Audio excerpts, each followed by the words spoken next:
Though we were spared this weekend, Elon saw its fair share of snow too. Phoenix 14's Danica Lewis tells us how the winter weather affected us on campus and around the county.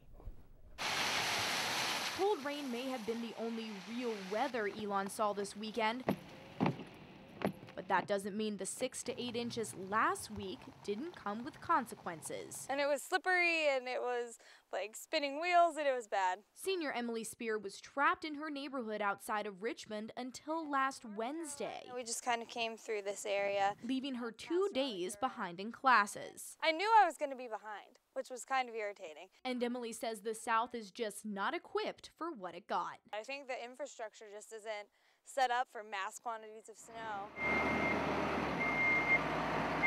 What you're seeing here is these first few tanks for what we call our salt brine tanks.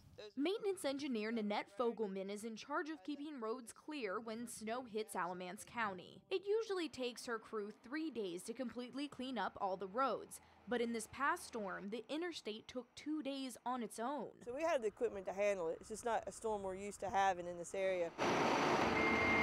Only about 30 plows operate out of this yard in Graham, so when the snowfall is heavy enough to cover the roads, it can take an even heavier toll on the county's staff, resources, and budget. I mean, it'll hit my maintenance budget, which affects what we do in the future.